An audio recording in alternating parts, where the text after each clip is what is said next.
All right, folks. Welcome to the show. Welcome to Talk TV Media Network. Wherever you are watching us from tonight, wherever you are, if you are on Mars, if you are on Pluto, if you are in Jupiter, I hope you are not there, right? I hope you are on planet Earth. Welcome to the show tonight. My name is Sam Gadu. I have my panelists in the back that I will be bringing up pretty soon. Right now, but folks, how y'all doing? You know, Liberia has a new president, a new transitioning has taken place. The dawn of a new day has arrived in the country of Liberia. And this is why we are here to discuss tonight, post-Liberia inauguration analysis. Your take, my take. At the end of the day, we live in the same home, in the same house. Your views are okay. My views are okay. The only thing that's required of us is to tolerate one another's views with respect. That's it. You're not going to like everything I want to say or I'm going to say. I'm not going to like everything you're going to say. But you know what brings about maturity? It is you tolerating what I have to say or what you have to say. I have to tolerate it. And then we flow. So that's it, folks. Wherever you are tonight, President Joseph Numa, you know, it's going to take some of us for a while to get that ambassador, whatever stuff out of our heads, because we're so used to that ambassadorial title, Honorable Ambassador Joseph Numa Boaka. He's not anymore. Well, those are there, but no. Right now, current. We have what we call current event. It's President Joseph Numa Boakai. Those of you who are in Liberia, hello to all of you watching us on different medium or platform or whatever. Tonight is open mic discussions, so you're invited. We're going to drop the link right now into our comment sessions. You want to be a part of the show? Just click on the link and join the show, right? Tonight, it's your show. If you're on the opposition, you're on the imposition or the opposition tonight, you can come in.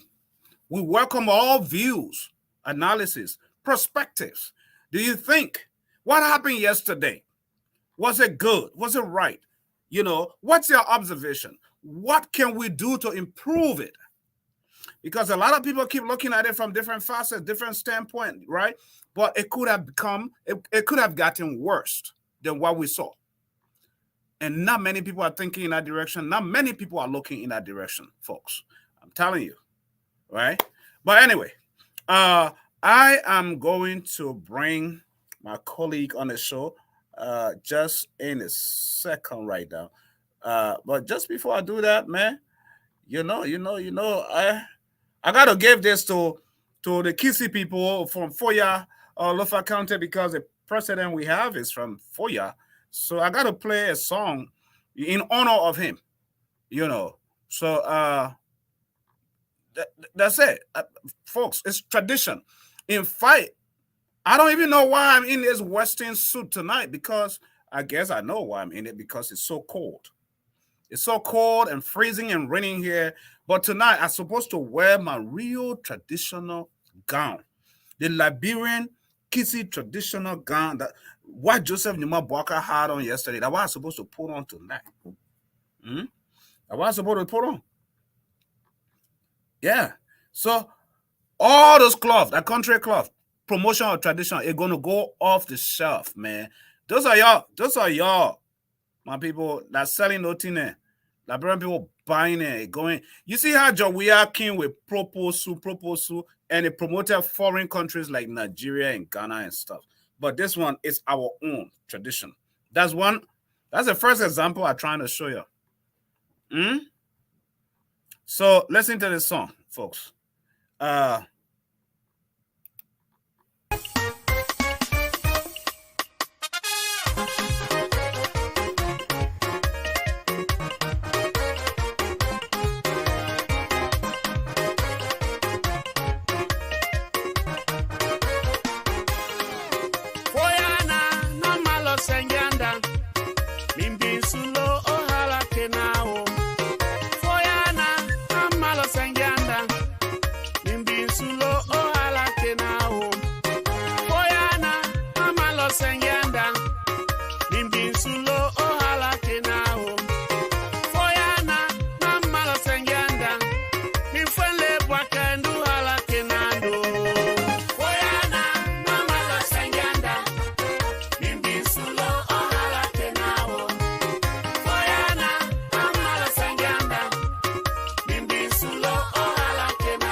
Okay. Folks, welcome back. That's a long song. Now let me bring my colleague on set. The song says, the people of Foya, the people of Liberia, the Kissy people, let's stop the bickering, let's stop the fighting, the in-house fighting, and embrace and welcome the riches, the seed that God has given us. That is the meaning of the song. Joseph Boakai, the son of the soil that God has given us. Let's welcome him. Let's appreciate him. You know, folks, welcome to the show. Sylvester, how you doing? Yeah, thank you, Brother Sam. And also, let me say hi to the audience, those in Liberia, those in the diaspora, in the US, in Canada, Australia, wherever you are.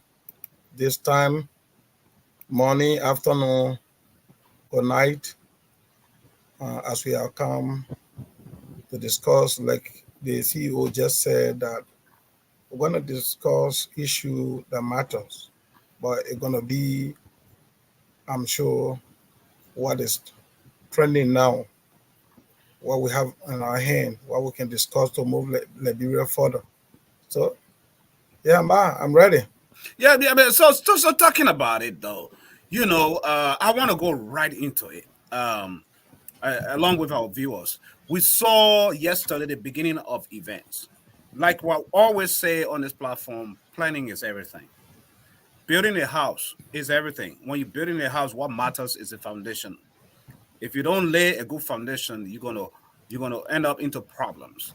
And so this transitional team that was set up by the government, Judge, we are the outgoing, well, not outgoing, outgone, already gone government, and that of Joseph Juma Boakai. They had some issues, because when they brought a lot of guys on board, the personalities they brought on board, who heard a lot of good comments. I was going to be good, but along the way, right? The Judge we are led administration. I don't know uh, uh, how what can I say? How forthcoming they were when it comes to even the funding that they promised they were going to give. That became a problem. That became a hurdle, right, for them. So we saw last minute preparations. The aspect of having the number one program in the nation. That's how I would call it. Number one program. That is the inauguration on the grounds of the House of, Representative Legislature outside, not taking into consideration the weather forecast. Right? I don't know if they did. If they did, we saw a couple of canopies. But what I did not see was water, even a sack of water. And they know that you can drain. It is hot. All of that. Um, this is an issue that we cannot just sweep under the rug because people need to learn from this. When mistakes happen, people learn from those mistakes. And what you do with the mistakes that took place and what you learn from it is what makes gonna make tomorrow better. The same thing that Joseph Nyama Boakai is coming into right now. All the time he was on the opposition and seeing on the inside, seeing from the outside what was happening on the inside, that were mistakes. Now he's in charge. If he failed to do those things that he saw, then there is a problem, right? So the same thing happened. The preparation team, we saw them almost, I would say Sunday, up to Sunday, they were crushing things together, fire breaking right next door to the executive mansion, they're putting up decorations and all of that stuff. These are things that's supposed to be done before Sunday if everything was properly planned, to me. That's my idea. But where do you come in? I want us to attack the whole preparation stuff before we go to the scene of yesterday that could have, brought a disgrace to the nation. It was embarrassing. I can say that. But it was meant for something. And I will talk about that later. Okay, Brother Sam, thank you. I think sometime was it 2 weeks ago we tried to talk about some comment made against the transition team.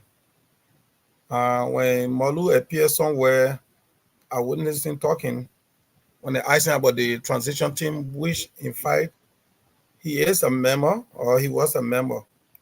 So Mhm. he said that transition team had done nothing from his perspective. So for that matter, he was not going to give any grading point. But if he were asked as to what could be the way to approach, saying he was on the transition team, if he was consulted, okay, he felt those heading the transition in Liberia were kind of very reluctant to approach the people in a vigorous manner to see things going speedily. Mm-hmm. But instead, they were doing almost the usual way, which for him, he was not cool about it. While he was on the platform speaking, the SG for the Unity Party, who was also the spokesperson, the Secretary General for the transition team, came on the air and debunked, Yeah. yeah, That's why. strongly debunked former Auditor General John Molu and said that that was not cool. In fact, Molu was given certain tasks, he couldn't do it. There was some little argument, but later, Moali came and he said different version. For him, he said he appreciated the process, wherein people will have to criticize the transition and somebody will have to come and provide some information. He said that's the essence of democracy. And in fact, that will help to strengthen the transition team work. That being said, we still continue to see some lapses. You know, Am I busy or what? no, it's not busy. You want to put that phone on vibrate? So we still continue to see the team performing the same way. But you and myself, we are aware that from all indication that the former government headed by President George Weah at the time was not willing to just give in to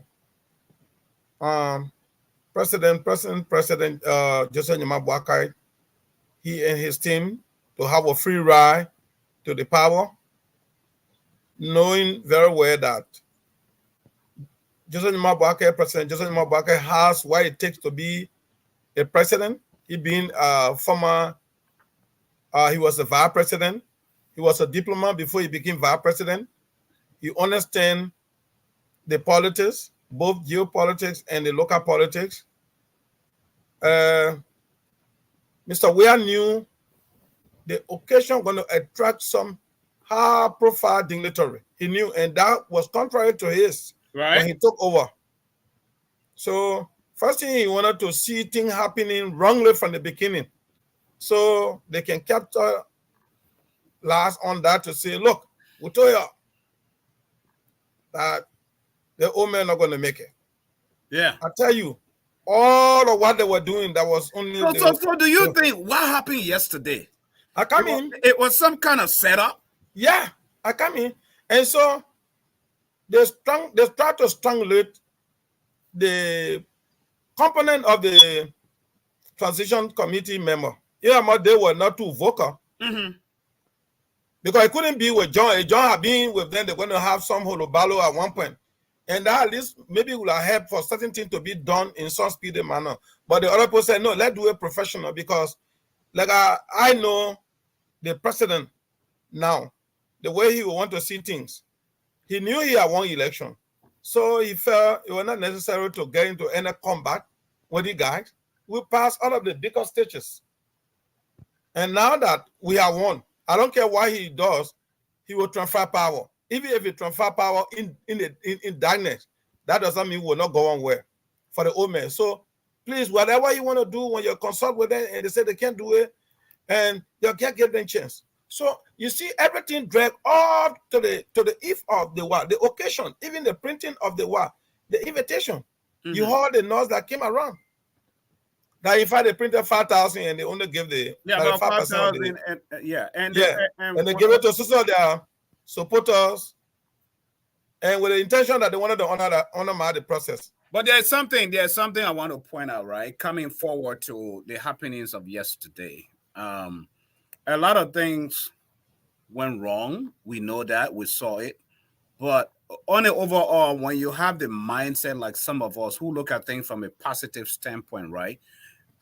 Things could have gotten worse to the point where someone died, to the point where a lot of other people got dehydrated, and then they struggle and they suffer from heat exhaustion. That is typical here in the U.S. There's a lot of warnings that always take place here when you're going out, especially during summertime here. when it's 80, 90 degrees or 110 degrees, 120 degrees weather, right?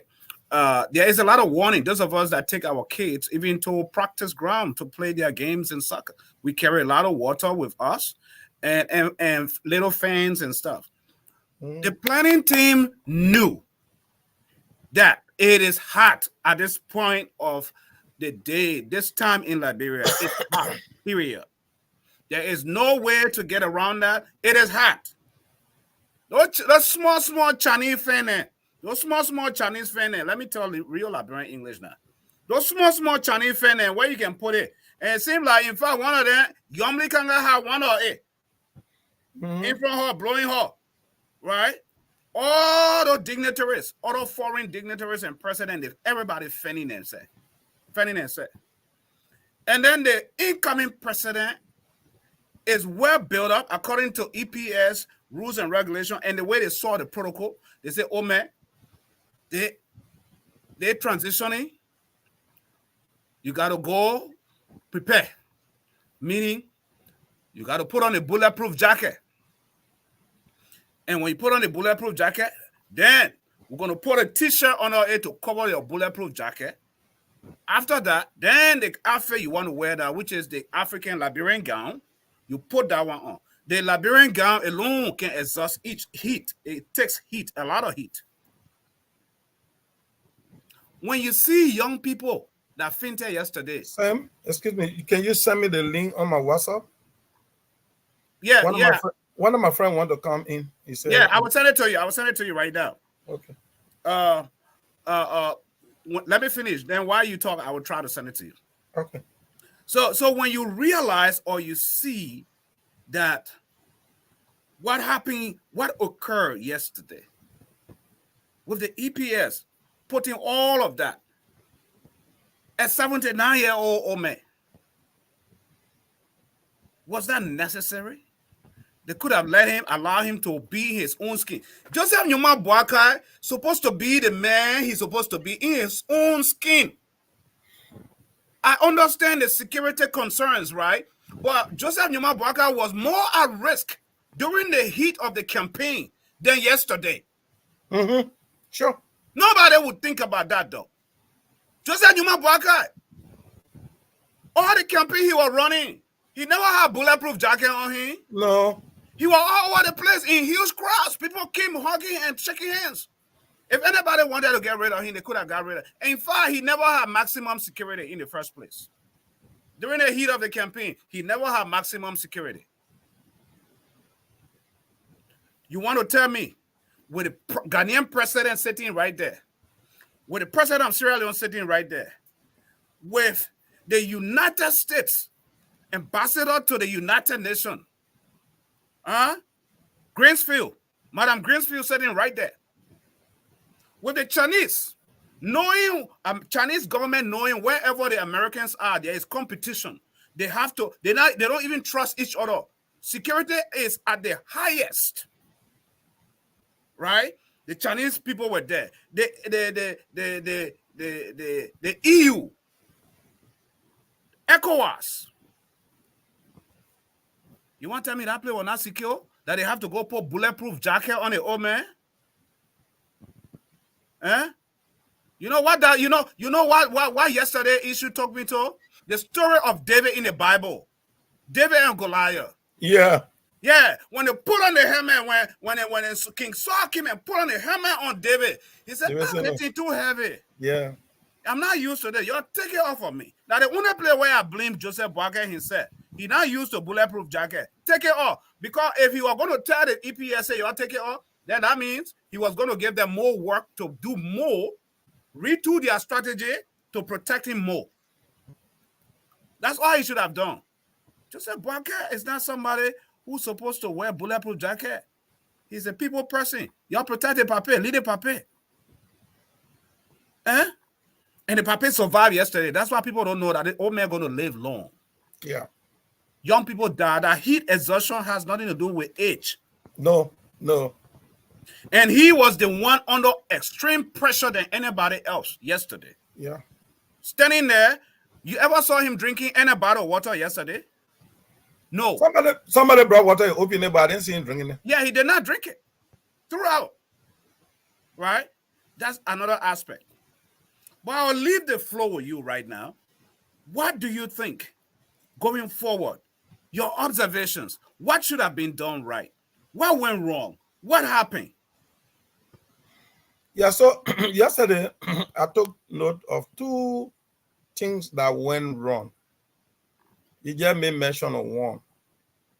I am not a security expert, but we've been around, we've been following other political grouping and also political events. Mm-hmm. Like you said rightly, the President of the United States, special representative to the UN that came to represent Joe Biden. Linda Thompson Greenfield. That alone, the Homeland Security were all around yesterday, but they couldn't tell you where they were. Exactly. They were there. That program was well protected. Even the vice president for Chinese, that the first time ever to come out. You think they left their vice president to be there, vulnerable, sitting with the American, who happened to be their rival, and they were sitting right in the same place? They had their own. Then come our ECOWAS leader. But you see what can happen in Liberia? Like I always said this to people. There are two kind of people in Liberia. There are good people in Liberia, of course, but there are people, too many people who are too hypocritical in their doing. Mm-hmm. As I-7, they want to show. This time, everybody want to act like in everything they want to do to President Walker, like they're lacking or they do everything to maximize his security. President Walker then, as ambassador and standard bearer of Unity Party, was more vulnerable than anybody. He went to FOIA where CDC had planned and also filled with kind of rebels, group of tyrannic, those Sabu boys, Falakeri, and they all were in FOIA. And meanwhile, his house where he was living, living in the control of CDC. That part of FOIA they call after Wakanja. Yeah. Huh? So he was there and he slept free and he left very earlier. He came back to Monrovia. And he went to all of the campaign. People that used to come in the crowd. How sure are you that all of those people that used to come to him, they were all Unity partisan? No, they were not. They were not. God has always protected that president. The president will have to do Jason Yumabakai. And he had confidence in doing whatever he wanted to do. Even there was a time I was at the house. One of the EPS security came to me and said, man, that you people know your home, your time, the house is getting too intense. It's good that we change the place. I said, you change the place to go where? He said to go to Ali, we can go to Bento and change the place. It's too open, it's too close to, we hear a lot of information carrying coming around that they want to do this. I said, but I am not the security. You guys should go to him. And after talking, he said, but in fact, he said he won't listen to nobody. He said he will remove here. He will not be removed. He'll not go anywhere. He told them, look, when you are a president, particularly in Liberia, people will come to you with all kind of information. And yesterday, it was just that God was on our side. He was under intense pressure. He was. So where that protected, something gun protected jacket, like you and myself, even young man, when you wear it to work, you have to change your style of working. You'll not be too free. It's heavy and it got heat. Then you took. Well, Sylvester, let me hold you right there, right? Mm-hmm. Let me hold you right there. If this is just something to go to the ranch to go shoot. Mm-hmm. This, right? Mm-hmm. Let me show this because we need to show this to our people out there so they will know what's going on, right? Yeah. What we're talking about. When you put this on, right? Mm-hmm. This. Yeah. And then you get whatever you got all on A. Yeah, honor it. And then You you got put something your honor bar it. on top of A. You know, what do you expect? What do That's you what I'm expect? saying. That's what I'm saying. That's what I'm Imagine talking about. a young man that was just wearing coat and his shirt on up died from the heat. Yeah. A man who is just in his early 40. I know him. I know the guy too good. That's what people don't understand, man. He happened to be one of my nephews that used to come around me. You understand? When I heard about him yesterday, I almost cried. I couldn't believe that a young man like that could die from heat. Even though I know very well what he does. We in the United States here, when you are having a program based on whether they will advise you how to do your activity so that you cannot be consumed by heat. You understand? But whoever did that way yesterday, we're not trying to condemn them, but next time they need to do it better. Because he will be appearing on the program not too long. He will be addressing the nation again. Yeah, the State of the Union address. Yes. Coming up. That's one. Two, the speech they wrote, 24-page document. That means, and that's that's the speech we will be analyzing tonight. Yeah. That speech, you don't have to read detail. All you have to give in a summary. Let him just highlight the summary. That detail can be posted in the newspaper because I've been in Liberia. I've been seeing the most president that come and speak. The speech they publish, don't the speech they read. I read Obama's speech here on the net. He spoke 15 minutes. I challenge you on that 15-minute speech he made when he was being inaugurated. You understand? But he spoke briefly, but he summarized everything in that speech. But what is the role of the media? This is where give us a speech and we'll analyze it. Thank you. That's what the media will do. The media will do the detail. But to allow that president, look, we should not mind because God gave him the strength, so we should put every, we should be advising him. Those that are around him should be advising him. Yes, our father, our president, you got the strength, you got the ability, but we want you to do this, that you can afford to do it, to move faster. You understand? Mm-hmm. Age matter. When you read that age, I'm not talking about health because I don't like to talk about it. Even the young people, you can be as 13 years, 14 years. Don't think that you are more healthy than anybody. But you have more people dying than old people. Yeah. But for him, I'm just kind of confident that God has him for some reason in Liberia. He campaigned throughout. The campaign that was so intense, I was in Liberia, some people got sick. The first and the second, he never gave up. He was able to go through. In fact, when he came to America, they said, oh, he come to be a mayor. In fact, he come to die. They said a lot of things. When he came, only had a meeting with some people. Yeah, he did some brush out in medical, and I could do that, what he did. And he went back to do his job. He's a president that has come to work. And I can say it clear here.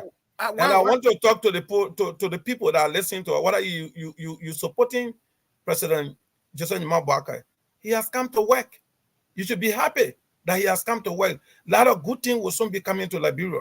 Just starting today, the kind of meeting he held, the statement that are coming from these meetings, nothing about anything like Lego dance, but it's about development, roles. You understand? Mm-hmm. Job creation. I listen to that. So talking about that for our viewing audience, today the president was able to start his first day of work, very active. And we saw earlier this morning, he met with the Japanese diplomats. And this is the photo, of course, where they had a very successful discussions, and this is the key of diplomacy. This is where, things take place.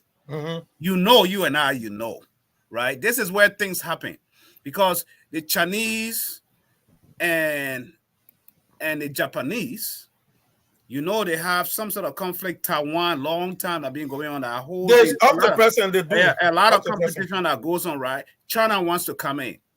Japan wants to come in. Taiwan. So, and they all have the same kind of infrastructure and they on a very high level of competition. But Japan and Taiwan, the more or like their biggest supporter or backer is the United States. So you see now where Joseph Boakai is is having all, you know how you play chess? You have all a group of cards. Yeah, you play a chess game. You have all the good ones, the trump or cards in your hand. That's kind of what it is right now for Joseph Njouma Boakai because of his long-time experience in the world of government and diplomacy. And he knows that. So, having met early this morning with the Japanese diplomats, whatever was said, whatever came out of there, we learned that the discussions were fruitful, all in the best interest of the country.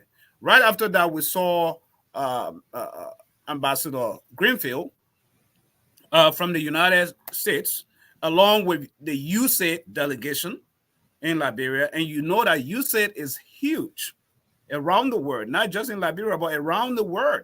USAID, USAID is huge, right? And this is true USAID that America used to propagate or execute most of their projects. So there's something that I actually took out of what she said before departing. She said that she's very hopeful for a good and a better Liberia.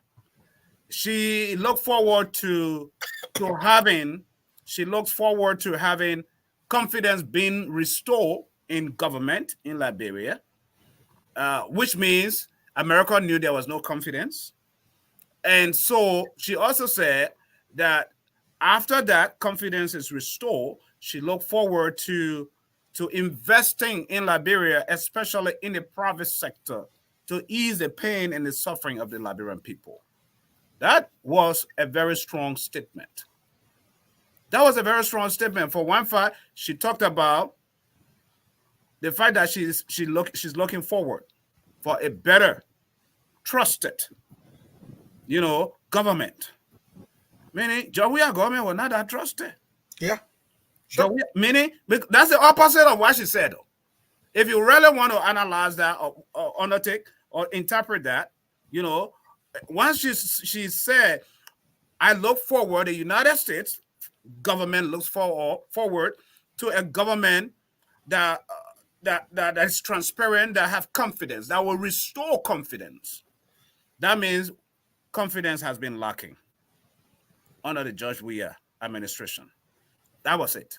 That's what that meant. And then development, investment in the private sector will take place. Just those two countries that we talked about, very, very important, very, very key, fruitful. Meaning, you know what? Meaning, out of the Chinese people coming, the Chinese people, in fact, if I had an old man, I would play the castle, right? Let the Chinese people get in the agricultural area because they know that area so well. And then the issue of the roads, give it to Japan. Let the Japanese people handle the roads. But not, I'm not cutting you off. Yeah. Two things came out of the meeting between the president and the Japanese. Roads were part of one of those, that they have interest in road and they have interest in communication. Two things. They have interest in road and communication. Yeah. And Linda said, Jado Buttress, or to add to what you said about the statement she made, that she's happy, very impressed, and trusts President Joe Boakai that he will do the right thing. She said that she are trusting that he will do the right thing, that because he will do the right thing, they are prepared to create jobs. You understand that? Yeah. And that is where my interest, my habit. I'm not calling you off, folks, for our viewing audience, because tonight is open mic. Your comments, your observations of yesterday is what we're discussing, and the hope that you see. What do you foresee for the Joseph Njouma Boakai administration? If you look in the comment section, I have already posted a link. All you need to do is click on the link and you join us live. Be a part of the show tonight. You're welcome. Open link. So so yes, yeah, she overstated that. She said, look, we have very confident in President Joseph Njouma Boakai that he will do the right thing. And as much that he's going to do the right thing, we are prepared to create jobs for the Liberian people, because that's what the Liberian people want now. You understand? And that he message everywhere he goes. The Liberian people want what? They want job. Right. And if the people want job, look, there will be many jobs in Liberia, and to a point, sometimes we will have to import people from the cross-border Sierra Guinea and the other area because we'll start looking for But isn't that what we qualified. want as a nation, as a people, though? Yeah, That is what Liberia needs, though. That job creation stuff. yeah, we'll start looking for qualified people because I remember I was small, but I knew the history. Turbo time, when Turbo took over, like President Obaka just took over, he started expanding the country. He started creating opportunity for people. You and I don't know if you could remember, during Turbo time, we had over 6 different employers in 4 years. So there were so many jobs until they used to go. I remember I was, I think, elementary. I had a vacation job to do at LPMC. You know the vacation job we used to do?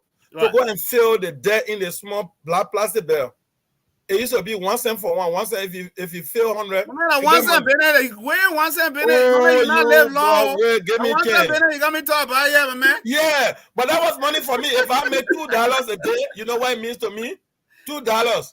What? Somebody who was just first grade, second grade going up. So you only used to take 5 cents to school for research to buy color? Sure. You understand? And people that were graduating from high school, not even high school, junior high.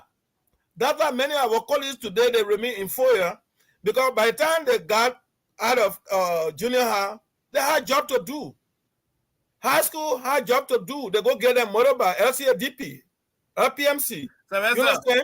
So today we are hungry for the opportunities, and we have somebody who were trained. Just like Baka, the president now will have a turbo trained administrator. Let me tell you, why in talking he's not loud, but he uses his concepts to develop opportunity for people. That's the kind of person he is. So meeting with these very international people like today, it makes me to feel like we're coming from the late 70s to come to the 80s, even though the war came in the 80s, but there was something from the 70s that still imparted or later in the 80s. So I know what I'm talking about. Yeah, I know exactly what I can relate to you, what you're saying, especially what when I saw him yesterday, it took me back to the days of Talbot, former President William R. Talbot. But welcome to the show, Fred Tule. How you doing? I'm great. It's Chris having me. I'm excited to be here. And John, the conversation about Liberia post-inauguration. I didn't watch the inauguration yesterday. Sylvester and I talked last night like we always do. He gave me some, feedback. I've been seeing a lot of clips on social media talking about him. And I just watched the interview with Spoon, with Damon, with the ambassador and the president.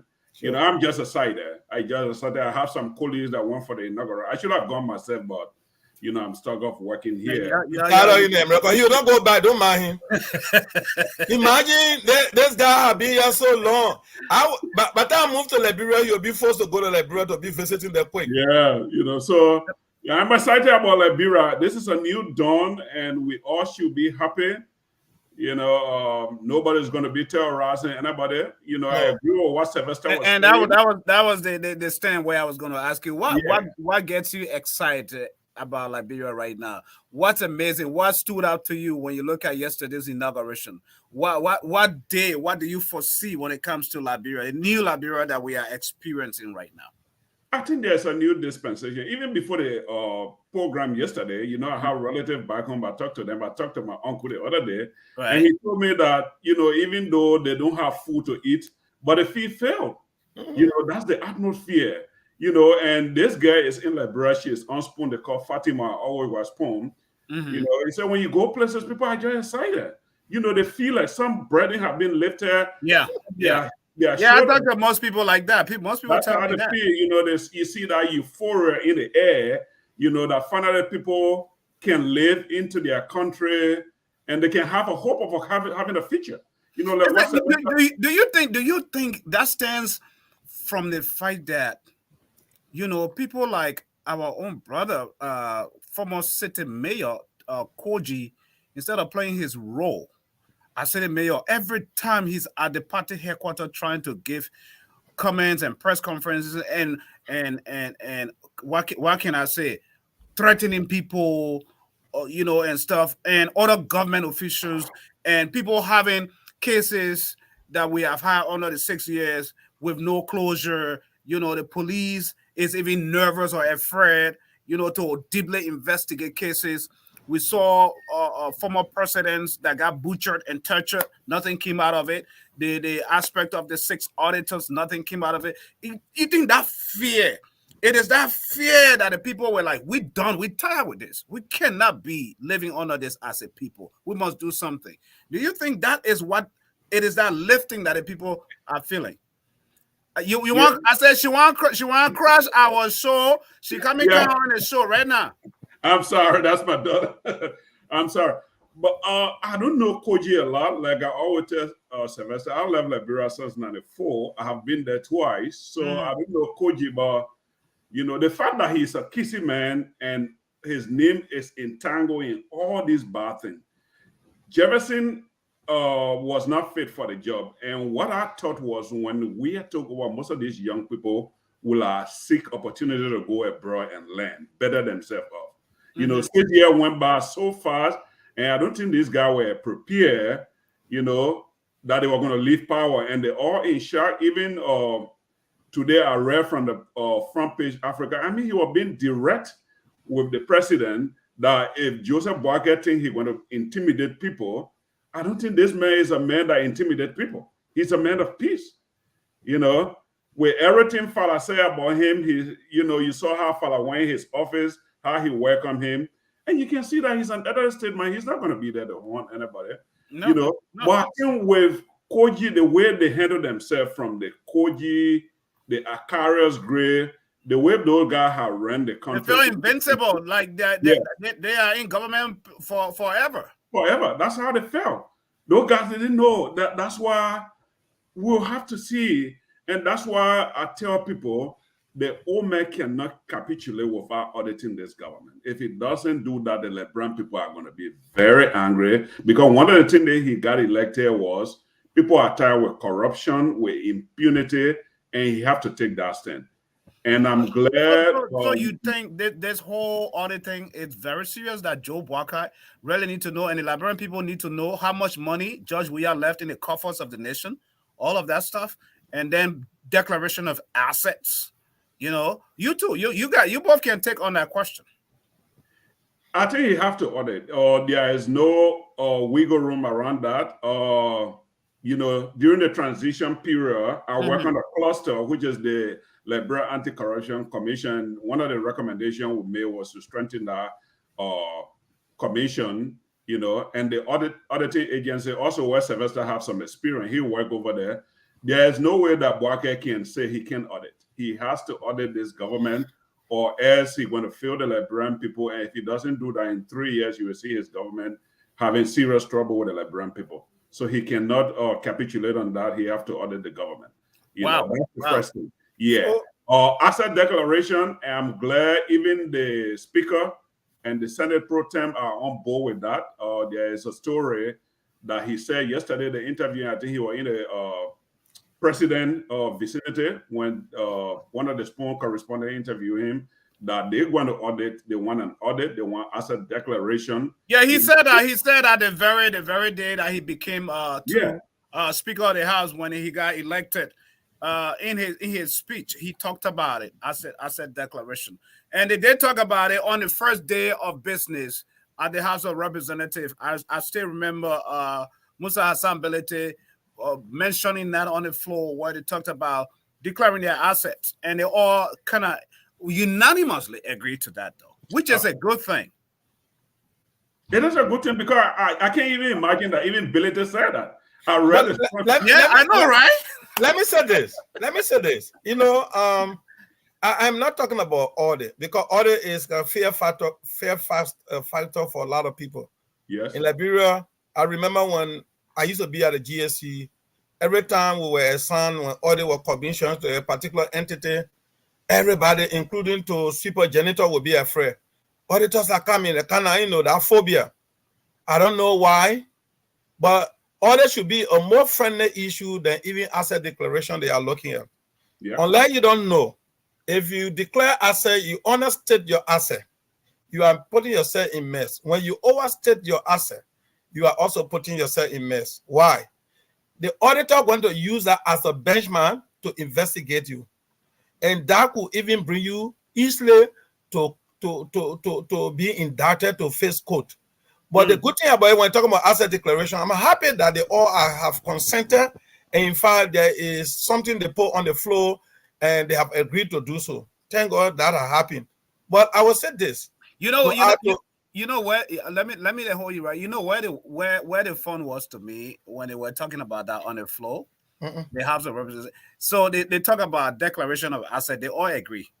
Then one of the lawmakers stood up and said, not only the declaration of asset, but we want to know the assets you are declaring, how you got those assets. Then it became a war on the floor now. But that's why the asset declaration, when you look on the form, I always let you tell people, because when you say you got 10 million, you have to state the income, the source of income of that 10 million. Yeah. It just have to be. They have to be stated for clarity. You understand? For full disclosure, we call it full disclosure. That being said, and I just want to add to what Brother Fred just said about the issue of audit, how Liberian people are taking. I was there. There's nothing more than audit or financial investigation that the people of Liberia. When you go to Liberia, you listen to all of the radio callers. The government must be audited. Day one, the government must be audited. Day two, the government must be audited.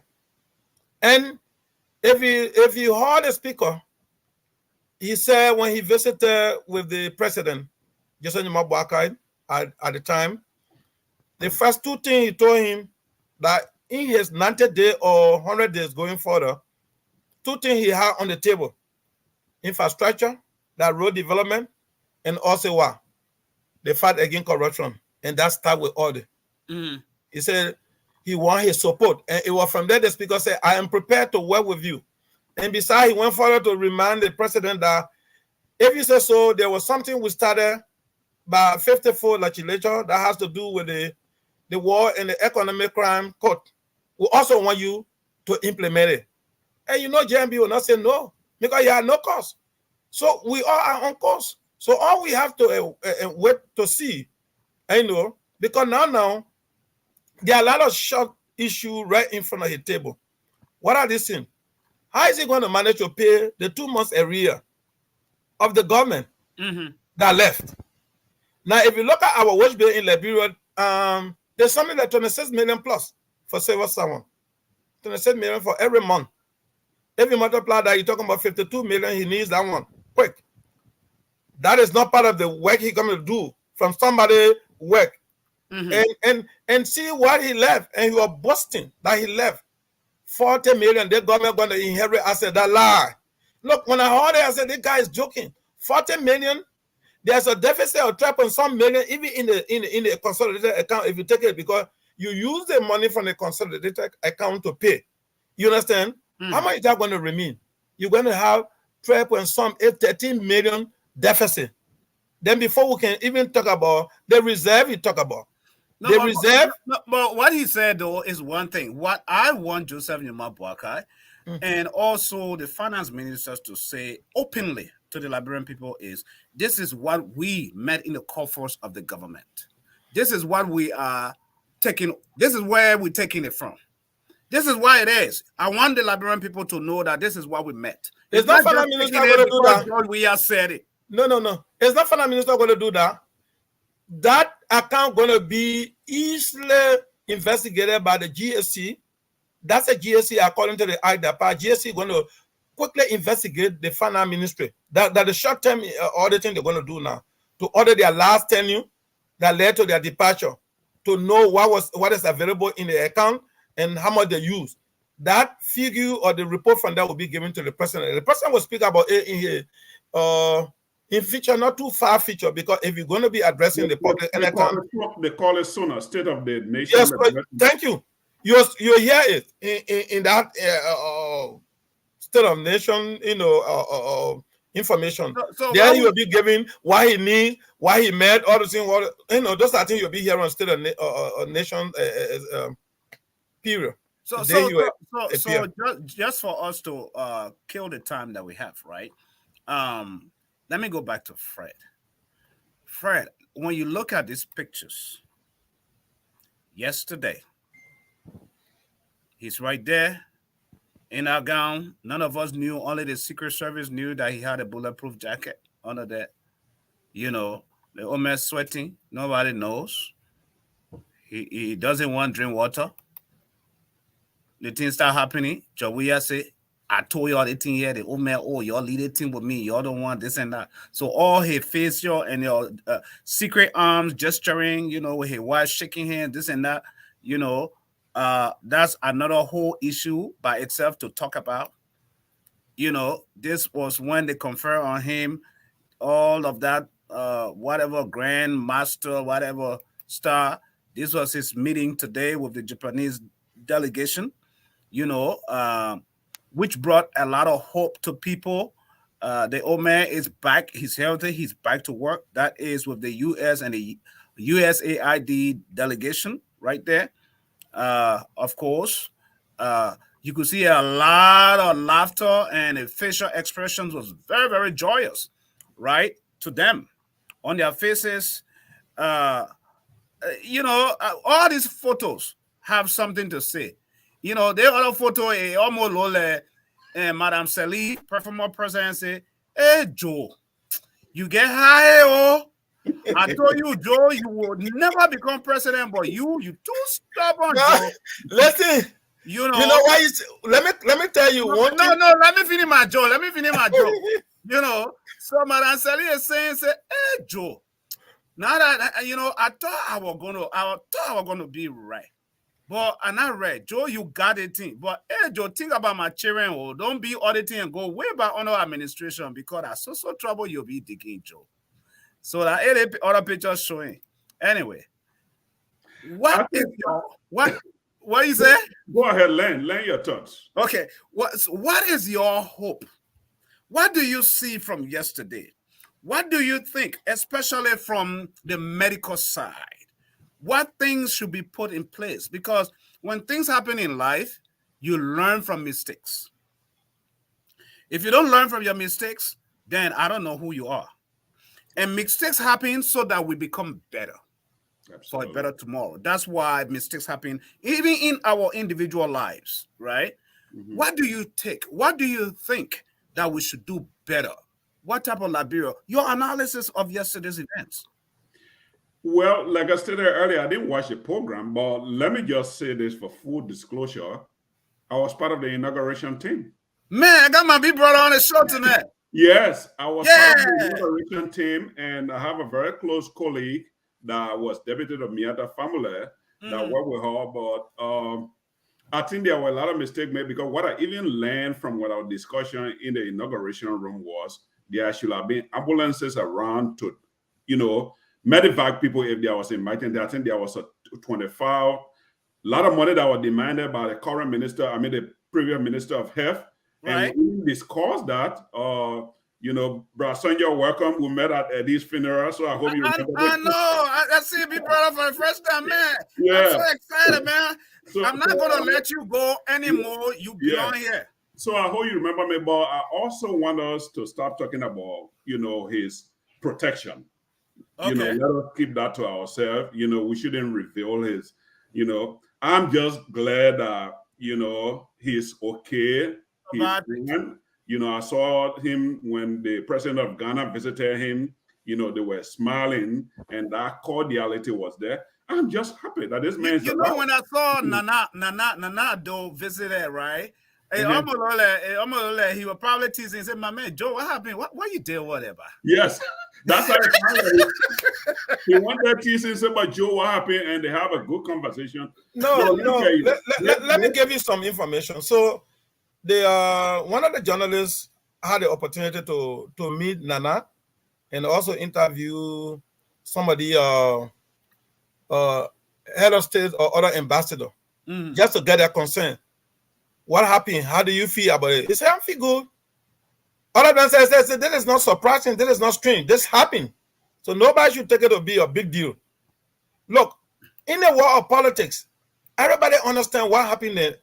That was not the President Joseph Nima Boakai fault. This is something somebody did not want to lose election. This is something somebody did not want to relinquish power, but only because of the international pressure. So he will want to do everything possible to score something in which they succeeded one way or another by strangulating the process, making sure that everybody that sat over there yesterday, they were vulnerable. You didn't see people drinking water. You didn't see anything that could keep the people in a very good condition. They all were exposed to danger. As a result, I just told you, one of my nephews, young guy, left Minnesota, he went there, he died.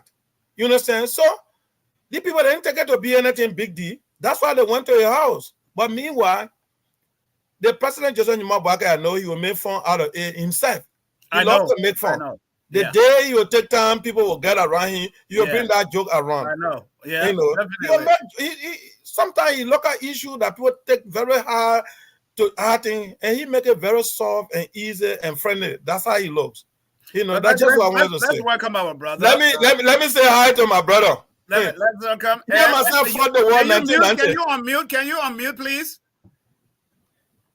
He and myself to let fought the war 1990 were together, face to face. I know. Thank you guys so much. And hey, Sam, I can't express my gratitude and appreciation for this platform and the opportunity that I can come on to chat with you guys, chat important issues about Liberia. I say a big thank you for opening it to people like us.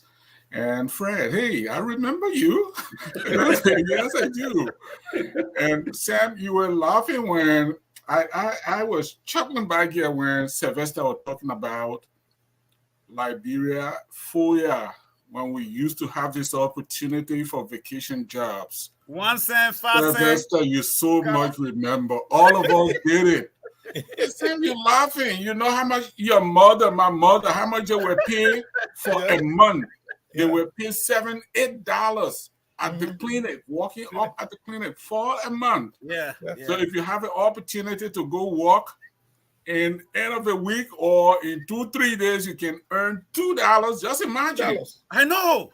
Who used to go to school? You used to go to school with 5 cents to go buy collard and beans and all these things. It was a huge blessing for us at the time. We are looking forward to this. And when Fred summed it up, what happened yesterday, we just continue to thank God that our old man, our president. You can still sing? It's okay. Imagine Sam, president from Wasonga. Yeah. From Foya. Fred, answer the whether you can still sing. This guy used to sing. Ed, right? Ed, one thing I want us to look at is this is history and true history. Yes, it is. Because in 176 years, this is the first president ever out of Lofa County. Yes. Lofa County. Not just the Kisi people, but Lofa. The #1 bread basket supplier for the country.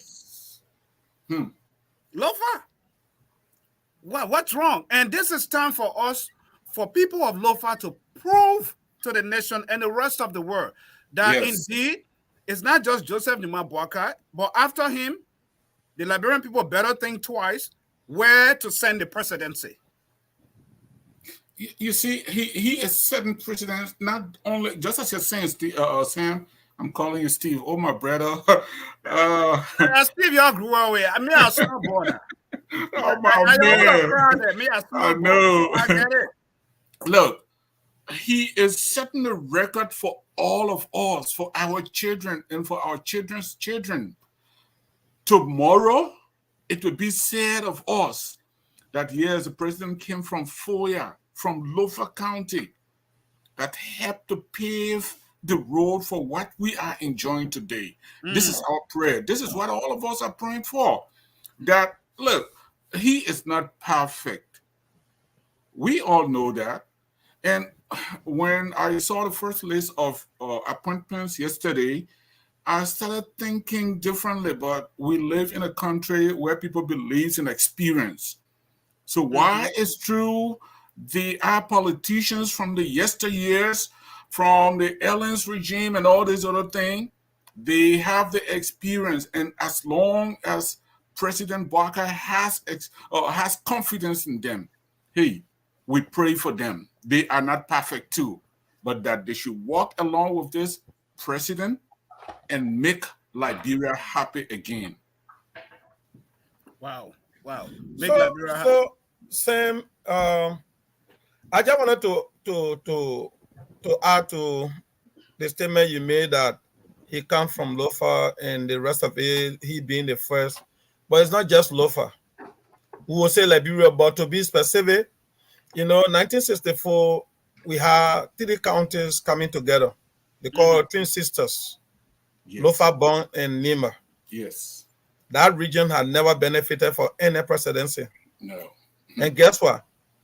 From time memorial, the 3 counties are not trying to discriminate. When you look at the record, even today, in terms of revenue, from Maserado, Nima comes second in terms of revenue. Yeah. It used to be Lofa, but Nima took over now. Before you can go to Lofa, the in Tembo. So these counties have provided support to the government in Liberia, send the funding of our country. Imagine, I'll go back to Tobo again. When Tobo used to do that exhibition, food exhibition, when Nima come first, Bon will come second, then you see Nima coming third. So a used to be between only one county from Southeast Sometimes try, I remember Grandgide. I'm not trying to discriminate, but you find people very potential and people that are prepared to get things done. When Ekisime had a parable that when you give your job to somebody that believes in hard work, that job will be done. But when you take your job, you give it to somebody who is a merrymaker, a playmaker. When is he going to be done complete with the pleasure and the rest of it before doing the real job? So this is where we are. You have somebody who believes in farming, somebody who believes in apple. He's an agriculturalist. Beside that, a JNB say, let's do this. The next thing you want to count on account. This government will do better, but not for himself, not even for me, but the generation that will come after us, because we are almost like getting to be in their shoes sooner or later. You understand? Right, so right. We will reap the result of this presidency for several years. That I hope and I'm confident. But I know he's going to do better. Let's fast forward, guys. Let's fast forward. Now that he's the current president that we have, and he's up and running, and there are a few appointments that have been made. What do you foresee, especially in those key positions? What can you say with what he has already, the appointments that he has made? Do you think he's moving in the right direction, or do you think he need to beef up something? What are your analysis from Boma Kamara, Samuel Kofi Woods, all Gregory, all those guys, so far? Okay. Let me see, because I know some of them left. For instance, hold on, because you just finished Sylvester. Let's go to Fred. Okay, Fred. Yeah. Well, I don't know any of those guys personally, but I've been doing. I heard about Kofi Wu a little bit.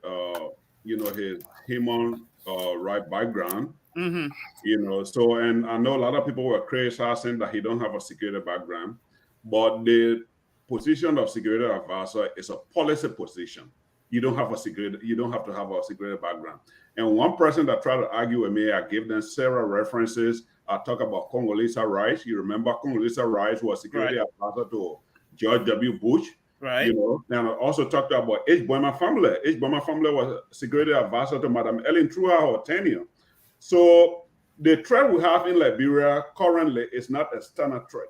It's domestic threat. You see the violence that been going on in the country, so Kofi Wu fit that position very well, coming from the human rights lawyer side. He fit that, he will be able to craft good policies to direct the OMED policies towards that security aspect, that the threat. People like Jefferson Koji, they still want to be over there agitating, trying to cause trouble. So Kofi Wu is placed in that position. I don't know much about Grisby, but I learned he was the last Minister of State under Madame Salif, and he also worked at the Foreign Ministry. So that is a very good experience. And from conversation in the background, someone credible to the old man told me that all along he wanted Grisby to work with him because Grisby brings wealth of experience to that position. Those are kind of people he surrounded himself with. I don't know about Gregory Coleman, but I know he was the former police director under Madame Ellen. So Right. I'm sure he can bring some calmness to that position because the fellow who have there under Weir, I think he was just so partisan. Everything that they were partisan. We saw, students at the university being brutalized and these children that beat them having press conferences. Nobody had been arrested. I mean, there was no security in the country. Basically, everybody ran their own thing. The President Weir has said that everybody should be their own security. So, there was no security in the country. And you want your citizen, the first thing, the responsibility of the government is to protect life and property. That's why a lot of people didn't feel secure to go to Liberia because you have that fear that when you go over there, somebody can hit on you and nothing will happen about it. Snatch your phone, threaten you, all of that stuff. All of those things. So, and because Weir government was practically dissolved after the old man took over, the old man had to put people there, to take care of security until he can name a minister of defense and the other, security sector aspect of it. So it's a very good, he's starting a very good. I hope that most of these people that he's going to be appointed going forward are going to be truly vetted because we already start seeing that people are forging their document. Look, Liberians, I want to tell you directly, you don't have to have a degree, but once you are competent, you can perform. Liberian people, you're like having big degree. But let me even cut you off, Fred, right? The country have had people all these degrees, all these years, and not a whole lot has really been done. No, in this country, I think it's the love of country and the willingness to do, to perform. You want to deliver results. They got leadership. Sometimes you don't have to have a degree, but you can have a leadership qualities and surround yourself with the right people. And I like when Dillon said that they appointed him. I think he is the Senate person on foreign relations. Foreign affairs, Yes, foreign affairs. He said, I don't have experience, but currently he's looking for somebody to work in his office to help guide him. So he's just going to provide a leadership. So you may not have the qualification, but as a leader, and I thought that's what we should have done.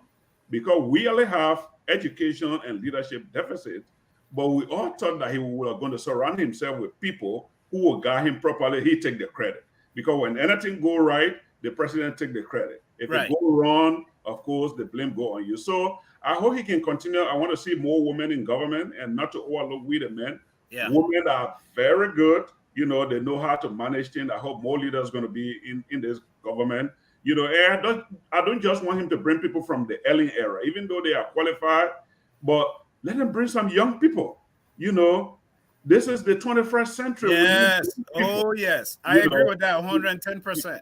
Yeah, we need young people that are coming from abroad everywhere. Innovate. Some bright young people so they can help him direct some of his policies. And that's my thought on the appointment so far. You just touched a lot from what I've been feeling. But let me go to you, Ed.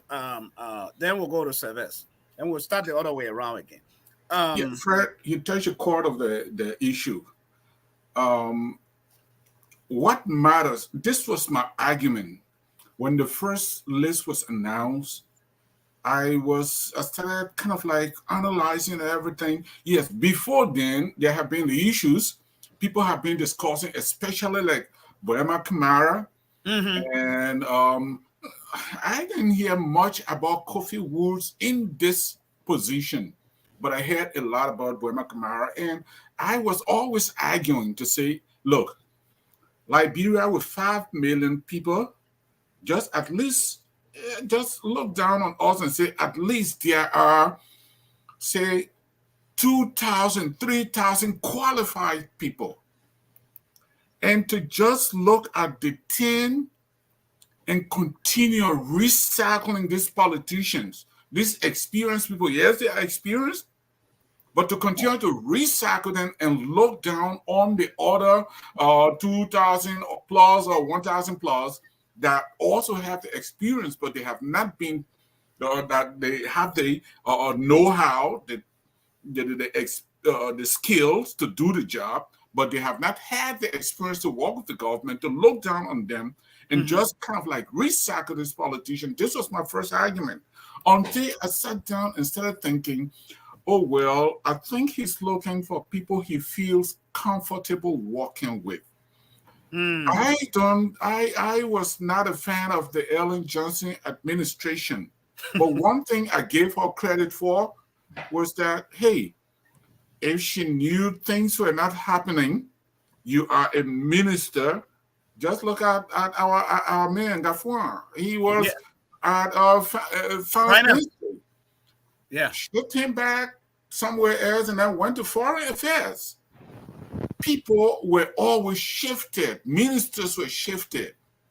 Remember the last regime, George Manawia kept people in position despite the complaints of Liberians about incompetence and ill treatment of the Liberian people. He did nothing. He just left them there.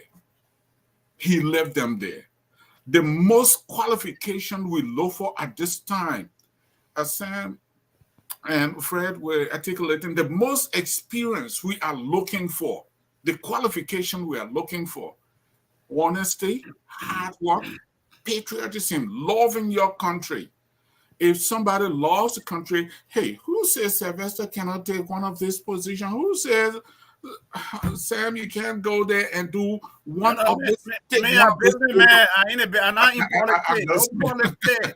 I'm just saying something. There are a lot of other people with qualification.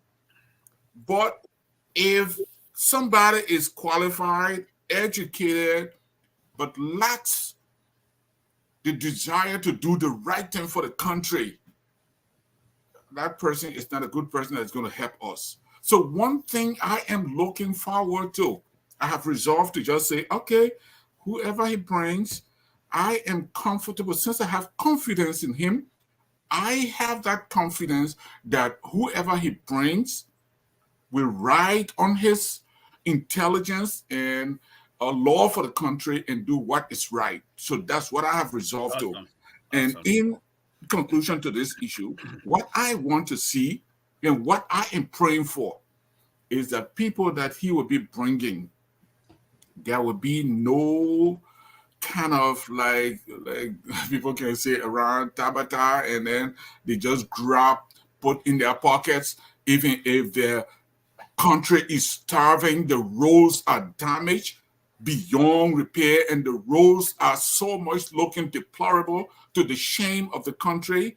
They will take the money intended for the road and stay enrich themselves.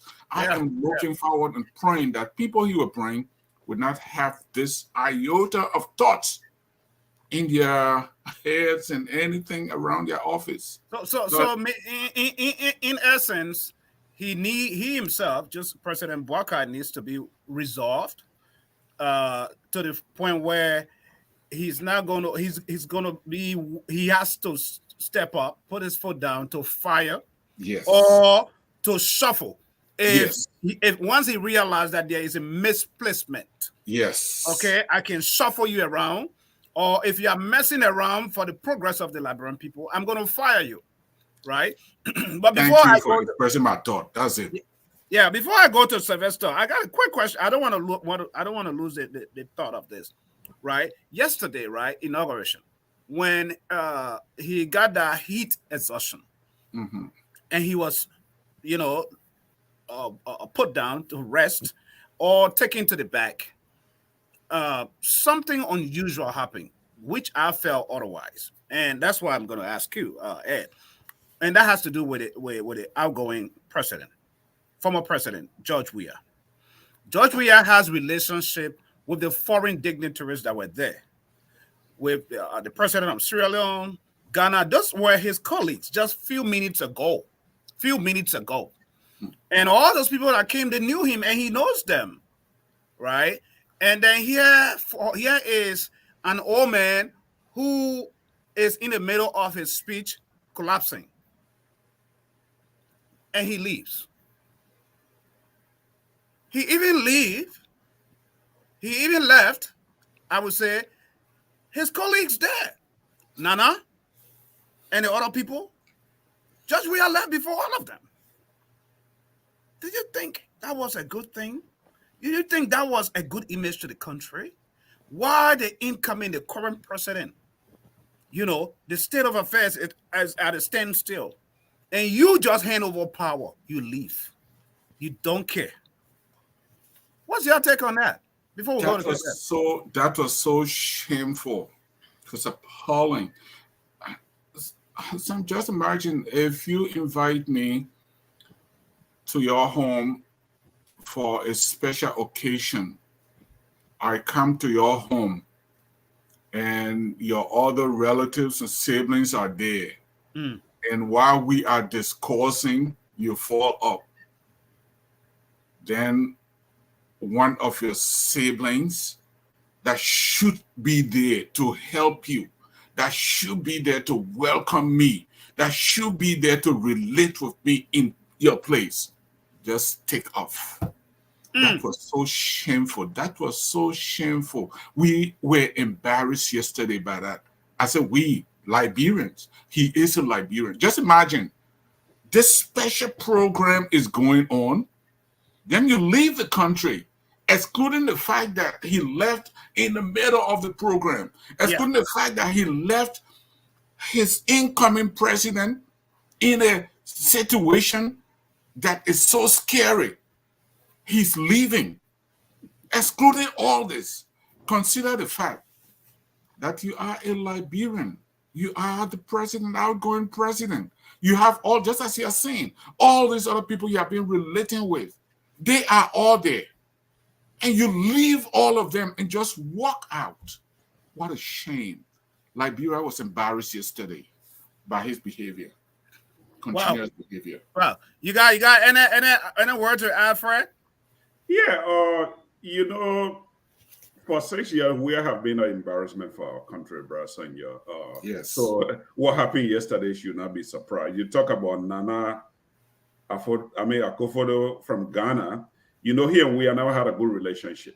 We are used to sneak and go over there in the night, go sleep there and come until he had to bring that to the government attention, and he has to stop that. But I was not surprised with weird behavior, because for the past 6 years, this man have never spoken to the nation. The only place he go and speak is when something happens, he go to a church, who pastor preach without quoting one Bible verse. But that's the kind of person, and what happened yesterday, it have two aspects of it. Like I stated earlier, it's good the old man is okay, he's fine. Yes. But this should also teach us Liberians that we need to have a hall, for this kind of occasion, because Liberia don't have, I remember, many of us were young, but the OAU center used to have a conference center that accommodated a lot of people, that it could probably hold that whole group. But since the war, that building is being in ruin, nobody have touched it. So I'm good. They also have international guests over there. They should, tell them that, hey, I think Liberia need this. Maybe China or one of the foreign government can come and say, we can do this for you for the sake of the country. I'm sure the OMA is going to think about that, because it would have cost his life yesterday and would have been devastating for our country. Yes. But like I stated earlier from the beginning of the show, I'm happy that he's alive. He's moving fine. The OMA God have him for a reason. Yeah. And he is nothing going to happen to him until he accomplishes that mission God does. Yes. That's all I have to say about what happened yesterday. We have been a disgrace to the country. So what happened yesterday should not be a surprise. No. What's your take, Savess? Well, before I speak to that issue, let me talk about the 5 persons on the list. And then Brother Sonja was talking about he didn't like the style of Ellen Johnson Sirleaf. He right.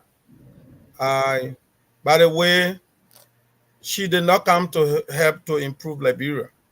But that placement where she used to swipe people from one place to another was not meant for any good reason to say he did not perform. For instance, when Gaffon left finance ministry, and Gaffon was the best finance minister under Ellen. At the time, I used to be at the GSC. He took the budget from 80 million, he carried all the way to 600 million.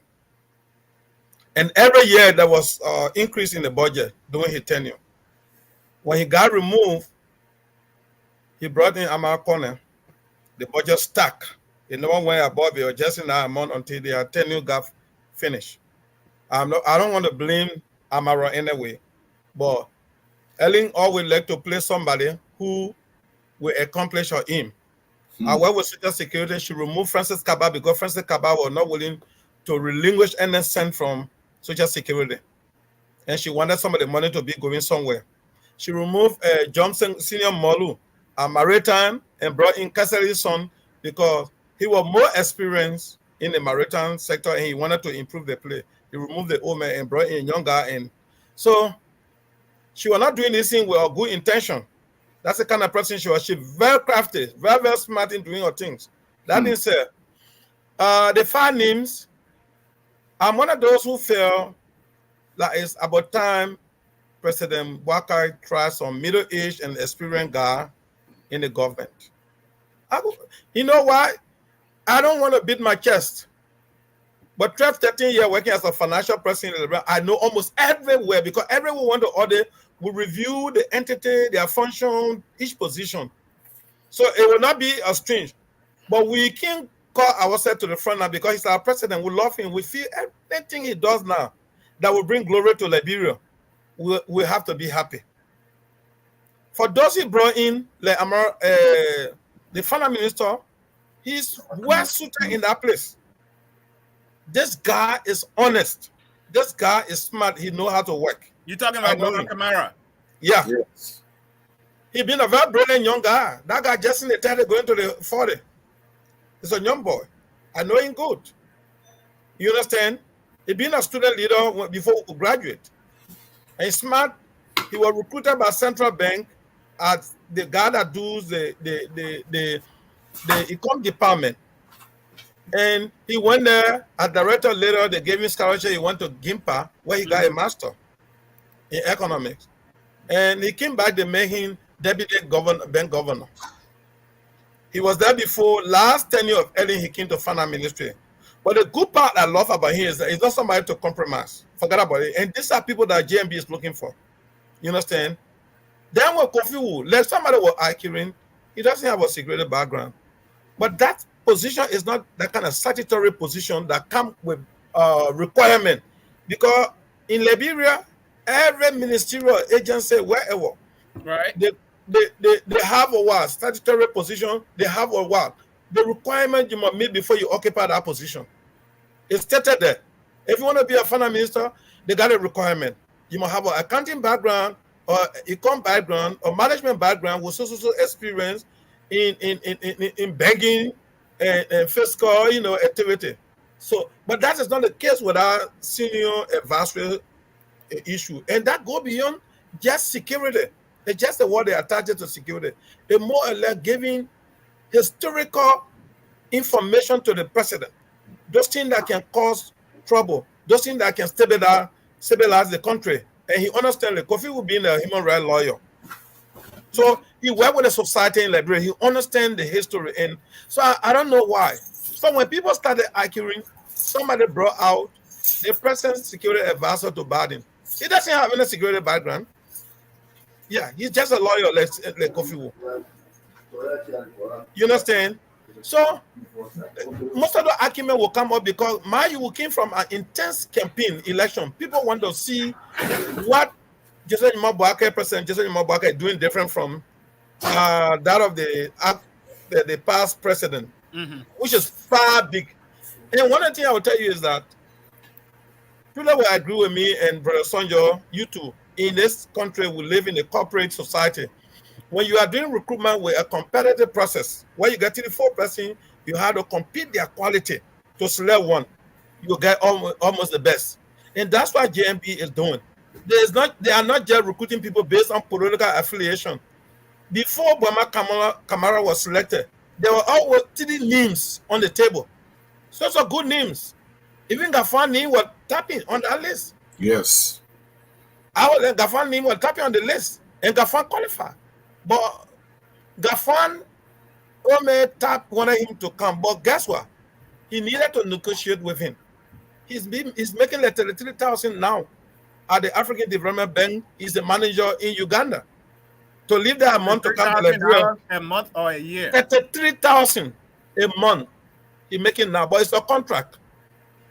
It's a contract. He has a tenure. Hey, I need to go work there. Yeah. So he has a quality.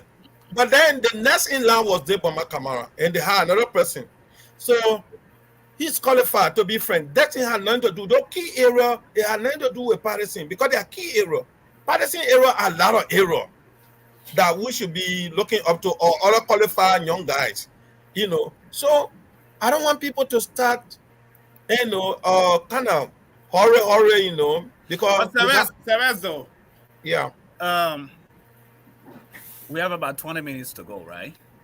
I want us to delve into something we're going to start tomorrow on, which is not cutting you off. You can finish up. I just want to read to you so that way you can wrap up from your comments, which has to do with the president's speech. To kind of delve into it, because this is the area where they should have left with us and only get it, man, two pages summarize it and give us the whole book so we can eat it, chew it small. Like Berman says, small, eat it. Yeah, dissect on it, right? And they go get it, man, whole 24 pages. That whole book they get it, oh man, to read. Because they had to blow it into bigger fonts as well, so it can be clear for him to understand. So that will increase all of that stuff. Because I think it was like 13 to 14 pages, but because they had to, you know, blow it up. And so when you look at that whole speech, what's your take on that whole speech? I have the speech right here, and folks, you go to talktvmedia.com. You will find the speech. It's there. You know, the entire speech is there. We have it on our Facebook platform as well, the Talk TV Media Network. You can see it. Let me just get 1 minute or 2 minutes. Let me learn with my the appointment, because that was very important as well. Definitely. Yeah. So I told you for my camera, talk about Kofi, and then the police director The command started doing Madam Ellen Johnson Sirleaf, a police director. He did something that people felt when Ellen removed him, which are not fair. He has a program ongoing that was trying to professionalize the police during his tenure. The police were very professionalized. But you know, in Liberia, the deputy for operation is the main position in Liberia under the police. That you got a work to do, the 102. So in fact, they were competing for that position. The two persons that were competing, he is more good at being operation than being administrator. That's why they stay talking to him to take 102, or he will go to DEA. They call him the Maningo guy, you know. Kroma is good. Kroma is good. He can fight the crime in the city. And before, in fact, by the time JNB won the presidency, the next thing you could hear the young people talking in the street, they said they're bringing Kroma. Everybody got concerned about him. Criminals, keke boys, motorcyclists, they got respect for him. Because if you say 10 o'clock before you should not plow the street, because it was understood that most of the motorcyclists, they were hijacking people, going to do how we call attacking people home in the night using motorbike. That guy came out with law. It said 10 o'clock, all motorbikes should not run. And that law was there until Ellen left. So who else? The Minister of State, all alone that name have been ringing around JNB, like Ture just said. So all the people are very qualified for their position. Unless the foreign ministry, they will have named the foreign ministry, but you heard what is ongoing. They stay vetting. So you see, they're not just naming people. Even if you come from a party, they will just name you. Because the president said that even if a party, the Unity Party, submit somebody name, that person must go through vetting. If that person is not qualified, that somebody will take over that position. He said it. So the people you'll be seeing in government, they may not be white as snow, but they will come from some vetting. They will be well scrutinized before they get to the position. And of course, what you do, even when you make a wrong appointment, what you do with that wrong appointment matters. Yeah. You know, the changes that you will make what matters, and that is why people judge leaders from They increase corruption in the how system. effective Wrong you be. appointment. When you just turn up and they just dump them in government. Judge Weah, I mean, he saw the city dirty and nasty, and he still didn't do anything when it comes to replacement. While Mary Broad sitting right there, all of that stuff. But one thing before we close, right? On this speech, when it comes to the high expectations on the speech, let me just read quickly on it. This is just Joseph President Boakar's speech. During the just ended political campaign, the state of the nation was laid bare. Many words were spoken. Angry words were spoken. The experts uncovered for us cogent analysis of our national condition. We can no more attempt to bury our heads in the proverbial sand. We see hard times, we see dysfunction, we see culture of impunity, we see corruption in high and low places. It is these and similar conditions that we have come to rescue. But we come with false assurance to no one. Our plan to fix the ills we are inheriting must go together with realistic expectations. We will act in the first 100 days of our administration and then diligently pursue our rescue mission. Just that one sentence. What do you guys make up of it? Ed, you're muted. You're muted. You're muted. Thank you. I'm sorry. That is one area that I was glad at least he said that. And to the hearing of the visiting diplomats to the Liberians and all of us in and outside of Liberia. I was so glad that we were able to capture that. And I know, just as we have the speech all around now, but it was really necessary for him to say that. One thing I am so proud of is that he's coming, just as he mentioned specifically. They are not giving us any false assurance. Hey, I'm gonna paint the entire Monrovia blue and everything is going. I'm gonna pave all the roads. Just give me the first 100 days and everything will be just like somebody in this country say, hey, you will be so much successful. You'll be tired with success. Hey, all the goods will be floating your way. I'm glad he did not give us. You get in American politics, yeah, small. I'm glad he did not come with these false assurances. And even before then, I have been saying on some other platforms, say, listen, we should not be unrealistic. We should not expect Joe Boakai to come and give us 100% of the rescue package in the first 100 days. It's going to take all of us contributing. Sam, you are contributing your part to this platform. All of you, Sylvester, Fred, all of us are contributing the little ideas we are sharing. We may not help a lot of people, but even if one person will listen to us and understand where we are going and encouraging everybody to get involved one way or the other, then we are going to achieve something. Then we are working with him to achieve something. But I was so glad that he mentioned that, especially another area where he said, this is not going to be business as usual anymore.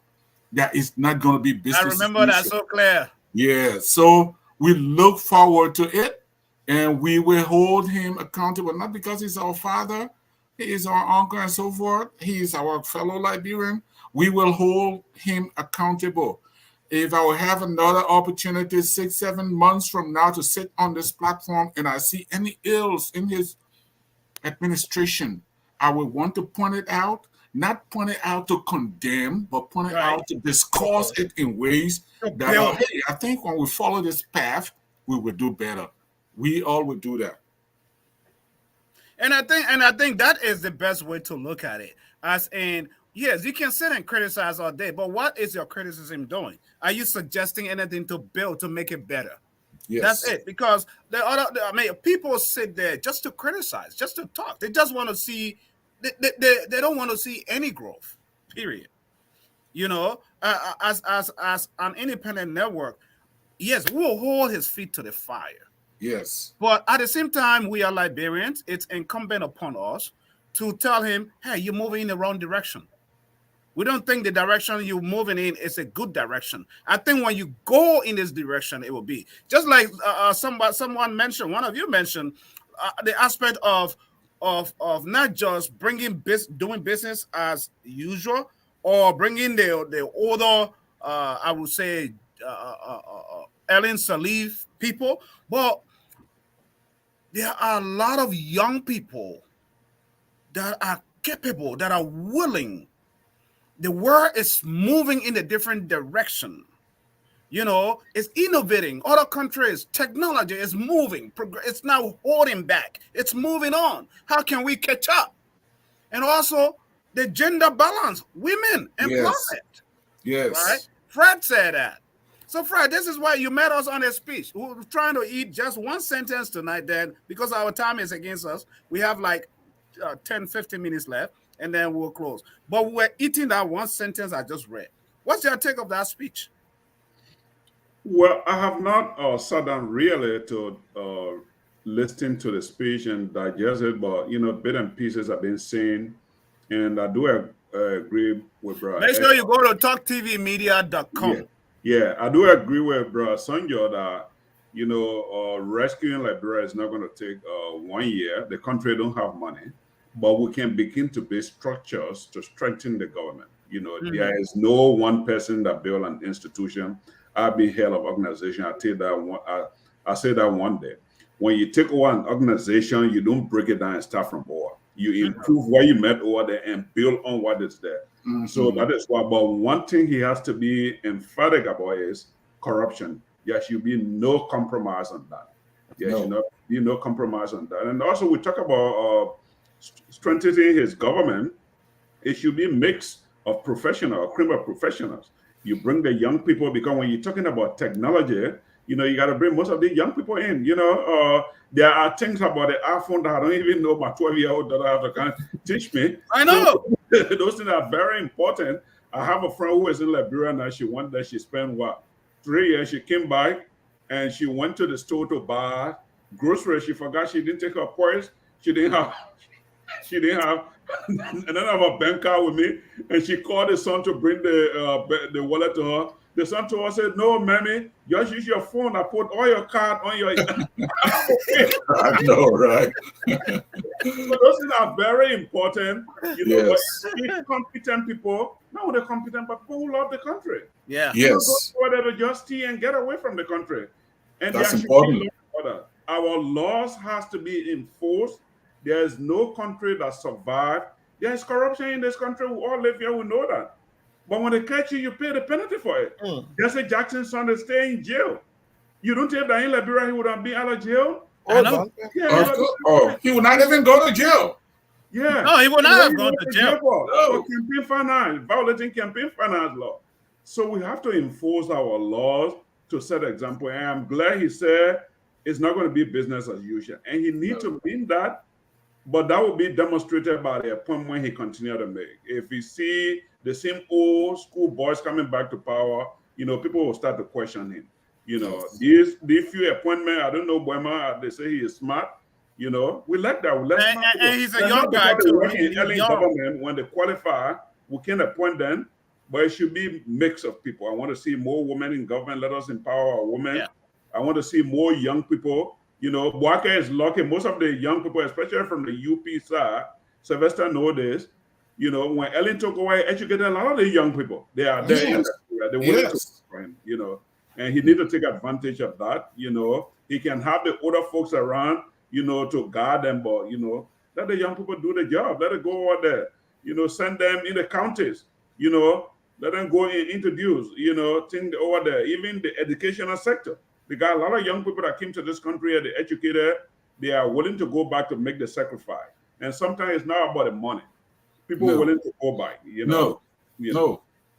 It's not about the money. So that is where, I'll take time to read the speech or listen to it. The next time we come here, maybe we can analyze it more and see where it fit in the greater context of his rescue mission. Wow. So that's good. That's well said. That is very, very much needed, especially when it comes to his success. And I don't think anybody wants him to fail because there is something unique that he brings to the table, and that is the integrity. And that's what got him there elected. The integrity is serving 40 years in government. And people can say, this is where you were corrupt. This is where we cut you. You will cut your hand in the cookie jar. So place. It helped him. It is to his benefit. Now, being able to apply that and maintain that, it's so that scares the hell out of me though. Do you think Africa, we're not talking about Europe or America here where we're sitting. When you're talking about corruption, while we wrap up, this is our last, right? When you want to deal with corruption in Africa, not just Liberia, Africa as a whole. Someone is thinking you're about to take food from their table. Do you think Joseph Numa Boakai security needs to be beefed up because he needs to be alive? He needs to be safe. Well, Sam, let me say this. We see the fight against corruption to be a very big deal in Liberia, but for me, it's a big deal because the impact it has on our economy. But in terms of the actions from the auditees, those are going to be audited and they're going to create some no. Let me tell you, Liberia is a country that can quick adapt. All the noise you're hearing, I can tell you, just President Bakari to put his feet on the ground for the first 1 year, the second year, you see that a lot of people will encourage people to be audited. Trust me. Liberia is a country that can adapt very quickly. But if you say Africa, they are say it's happening in a lot of African countries now. People are fighting corruption. I'm always like to watch Rwanda, where people almost how many millions people were killed. The reason they killed one another was because of corruption and tribal issue. See where today they will talk about zero tolerance on corruption. Not that corruption is not going on like Fred and the rest said, even in America, yeah. But there are laws. When you are caught, you will be penalized. All Liberia need is to punish people. You punish 1 or 2% in Liberia for corruption.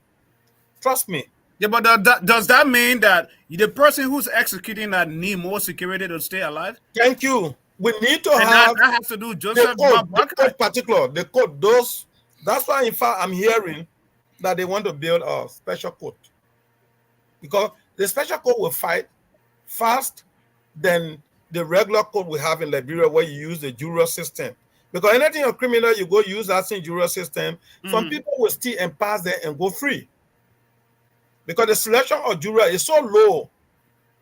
These lawyers that are being, the criminal lawyers understand how to bypass, to bring in people that they can manipulate. But the special code will have nothing to do with what juror. You will be investigated based on the laws that will be written and when they call for investigation. And you see that things will be done. That system was introduced in Ghana. In Ghana, it's working in Ghana today. You hear? But for the initial time, a lot of people will be putting fear in. When it comes, we'll do that. Don't worry about the rumor. Like, bro, we can't stand tension. I can tell you that we can start saying things. By the end of the day, you'll see everybody will be putting together. Well, part of the reason why I ask this is, there are always coups and overthrows that takes place in our African culture. Liberia has experienced that too. And getting rid of corruption is not an easy fight. Whether you believe it or not, it's not an easy fight. But the overthrow Sam did not come because of the fight against corruption. I'm talking about holistic. This is when you look at corruption, trying to just remove ghost names alone, right? In government, you're gonna have a backlash. Then how much more? People who are present who feel like they got money, and then you're trying to audit them so hard. They feel you're pushing their back to the wall. Information, they're gonna bounce back though. Same information. We remove the ghost names a lot from the payroll, but it left with the implementer. Ellen was not sincere for it. The finance minister was not sincere. It was not, at the time, was not Gafwan. They put these names back. We want to did an order, for instance. If you want to order Sino County on the government list, they have 156 high schools. The truth is, they only have 4 high schools. The remaining schools are all ghost names. When you go to internal affair, you go to Sino gets 16 or cities. Grand Crew get 34 cities. That, you know why I mean to get cities? The position in there. So the payroll for Grand Crew was more than the payroll under internal affairs, was more than for Nimba and Lofa County. So there are so many work, but you can do the work and it cannot bring anything. Only thing they implement when the result can how to implement it. That's all. Fred, let me bring you on this, and then you can close. You can make your closing statements as well on that. Well, whenever people use a system to change that, and we experience that even in this country here, when you're in a workplace, I work in the area, and then we just brought a new system we started using. They just introduced that somewhere last year, October, and the beginning of this year, they told us they're going to change that system. So, you will always have a backlog, but systems are there to help us to change and improve, to improve. And like Sylvester said, others are not meant to just criminalize people, but to see whether system work. There are going to be a lot of fight, but one thing I noticed about Liberia, if the leader set an example, let me tell you, if workers start wearing clothes, you will see all wearing their clothes. Wearing the same clothes. But just from yesterday, you know how many people wearing the African clothes? So people are going to fight that. But that's why we need a strong security, especially the police. We need to strengthen the police, the immigration. We are not afraid of. We can't say we can't overlook because the government stole a lot of money. So if we start going after them, most of those guys, they will go in the bush. But I think most of them are smart. Even though like Thomas Fowler, I don't think he wants to lose all the investment he have to flee into exile, like Wasai Joseph. So they're not going to support that kind of idea. So we need a strong security, but we have to have Akara's great. great. I mean, still a lot of money over there. If Akara great, we're going to buy those properties from them. They stole. If that man can maintain that house in the next 2 years, the first thing the wife going to leave him, and But wait, I ask you that question. She's listening to you. But that's a fact. Look at them, all of them leave government. Even Ellis Tyler just coming back to government. Ellis Tyler built our place on Moravia. I don't know, they call it Marshall. No, Habe. Yeah. They say it was when you get over there, it looked like a city. It was all bad of now. Bush. Because they don't know how to manage it. Even Weir himself. Get Weir the next 3-4 years. All that money is 4 years too far for Weir. Yeah. You're going to lavish it. But we need to set system. I don't think anybody should be afraid of that. No. We're going to go after people for accountability. We should be afraid. And I think there are people that are ready to take the risk for their country. The next year, we're going to go over there. We'll fight ourselves. We're all going to go over there with our pepper spray. We'll get our tasers with us. Nobody's going to fear. Nobody can run us out of our country. No. There must be accountability from the government, the previous government.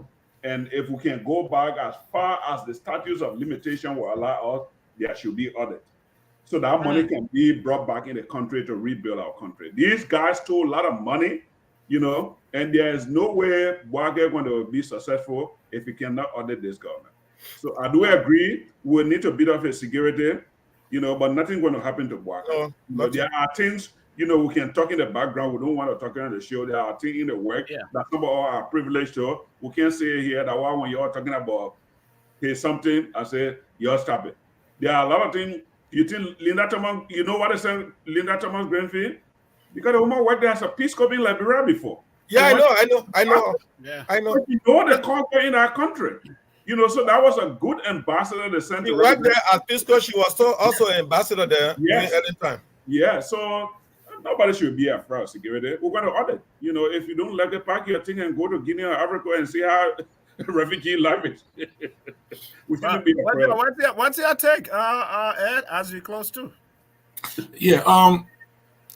the beginning of the fight against corruption, we should follow the trend just as the president, announced earlier that when he comes to power, he will declare asset. So the beginning of this fight should be the declaration of asset. Let these people that are given trusted position declare their asset. That's one. He said it. He's going to do. I want to believe in. I believe in him. He's going to do it to set example.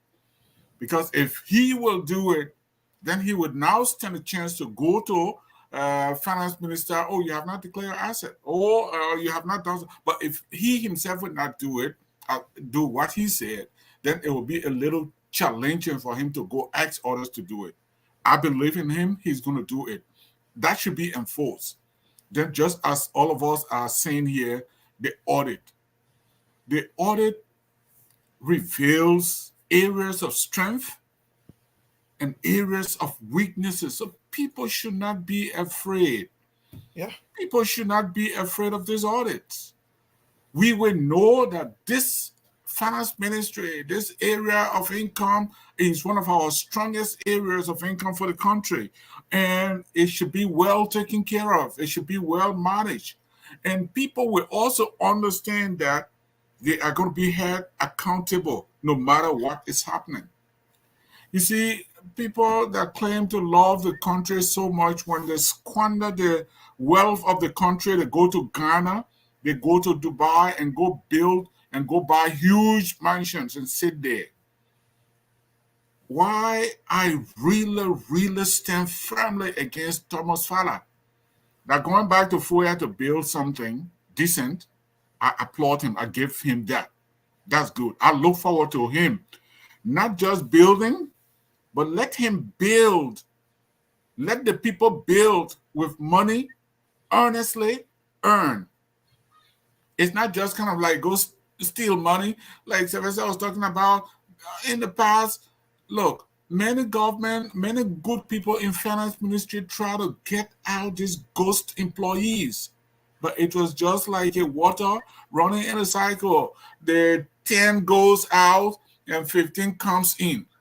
The people fight, and push 12 out. Then 13 comes in, new 13 comes in, goes list. And all these ministers were collecting these checks. And most of these government workers, immigration, we know some of these people collect the money and sit on it.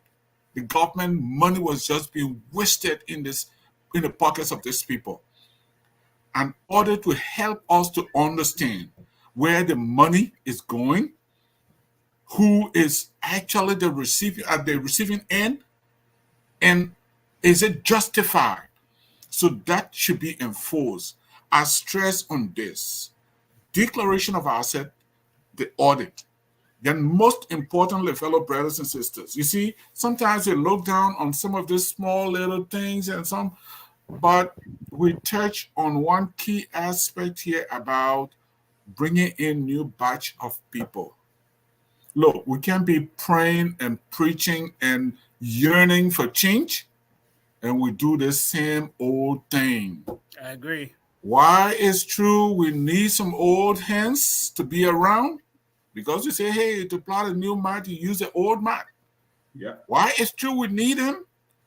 That should not be the main focus, and they should not be the majority of bringing these people in. We have a lot of young, talented boys, young men and women in Liberia. When I saw some of my former students discussing some issues with me, I was so much surprised. When I sent a laptop to one of my nephews, and he was telling me, this is helping me to help so many people. He was just doing his undergraduate, and I have gotten my graduate degree, and he was explaining to me the research process, how he is doing to people, all these things that my professors at the graduate school lecture me about. I said, gracious, this boy knows all these things. There are a lot of educated brothers and sisters, not because they are there, they are educated, they are talented. Yeah. Let Barker give them a chance. That's it. He will do well. That's good. I like that. Well said. Well said. Yeah, Yes, big, brother. big, big, Yeah. big to us. Well, folks, there you have it. We'll be here, of course. I'm planning on a special interview tomorrow with former Chief Justice Gloria Mususkat, Oh, son, wow. who will be coming. Hopefully, he and I will be able to finalize things tonight. If not, if I reschedule, I'll put that announcement on our platform because he has his story. He's fighting for his mother's life, and that's what every son should do. So sooner or later, maybe tomorrow or day after, we'll have him here with us to hear his side, what needs to be done, what he think should be done for his mother's release. Was a conviction right? Who knows? We all are following it, but I think he's doing what his son needs to do. Well, gentlemen, welcome to the. Thank you, man. I'm so excited. I'm gonna be reaching out to you two personally. You know, so you got their number now. So You get their our time here particular number. 1 hour set. You know, we gotta beef it up. It's a golden opportunity. Thank you so much, Sam. Yeah, Thank you, Sylvester. And a good time learning from all of you. Just like President Walker said, think Liberia, love Liberia, build Liberia. Yeah, I didn't say so. Just said think for ya, love for ya, build for ya. Yeah, got it. We want to have a new city. You know, I hope you'll be having some interview who play some music. Yeah, we need to do that. Yeah, we need to do that. And those of you know, who think that what happened yesterday couldn't get worse, watch this. That's President Biden, United States. Yeah, it happened. Yeah, Joseph Walker didn't go down that low. He didn't go down low. You know, just so you know. I'm happy that the old man is okay. True. Yeah, of course. Bomb happened for some reason. Y'all remember this? Oh my God. What about the iron? The president iron, you're going to bring that? Yeah, you better respect God. You need to use some of God to study. You don't want to